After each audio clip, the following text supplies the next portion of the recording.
আরেকটা প্রশ্ন হলো জাতীয় নির্বাচনটা কখন হবে, জামাত কি চায়? আমি নির্বাচন করব কিনা আপনারা ঠিক করবেন, এই দায়িত্ব আপনাদেরকে আজকে দিয়ে গেলাম। আর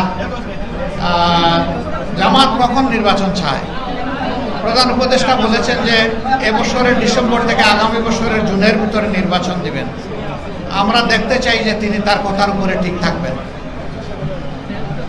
আমরা দেখতে চাই না যে তিনি তার কথা বদলাবেন, এবং আমরা আস্থা রাখতে চাই যে আশা করি তিনি তার কথার উপরে থাকবেন।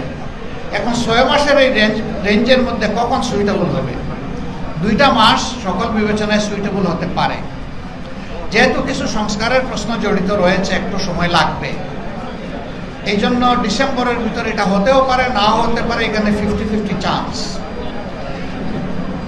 মার্চ মাসে রোজা, ফেব্রুয়ারি থেকে শুরু হয়ে যাবে রোজা। এই জন্য আমরা বলেছি যে ফেব্রুয়ারির মাঝামাঝি ইলেকশন হলে ভালো।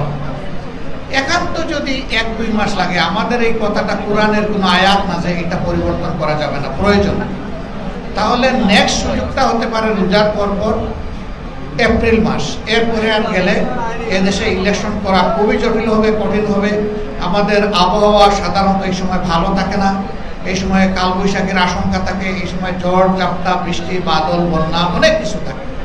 তখন জাতি তাদের নিজের সেফটির জন্যই পেরেশান হয়ে ওঠে। এছাড়াও হজের একটা ব্যাপার স্যাপার আছে। এইসব মিলে এই সময়ের ভিতরে হলেই ভালো। 5 আগস্টের পরপর অনেক নেতৃবৃন্দ, অনেক না প্রায় সবাই মুক্তি পেয়ে গেছেন, যদিও আমার মামলাগুলো এখনো অনেকগুলো রয়ে গেছে। I don't bother for it.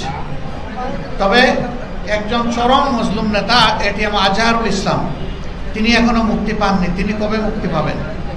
আগামী 6 তারিখ পূর্ণ বেঞ্চে সুপ্রিম কোর্টের তার শুনানি রয়েছে। আপনারা দোয়া করেন। আমরা মনে করি একদিনই যদি আন্তরিকতার সাথে শুনানি হয়, তাহলে এই মজলুম ন্যায় বিচার পাবেন এবং সেই দিনই মুক্তির রায় তিনি পেতে পারেন। না পেলে কেন? আমাদের নিবন্ধন আমাদেরকে দিতে হবে। না পেলে মানে একটা মাত্র এই দল যার উপরে এই জুলুমটা করা হয়েছে, তার নিবন্ধন কেড়ে নেওয়া হয়েছে, প্রতীক কেড়ে নেওয়া হয়েছে, নিষিদ্ধ করা হয়েছে। যদি আমরা সত্যিই মজলুম হই, তাইলে অবশ্যই আমরা ন্যায় বিচার পাবো এবং ইনশাল্লাহ আমরা নিবন্ধন পাবো।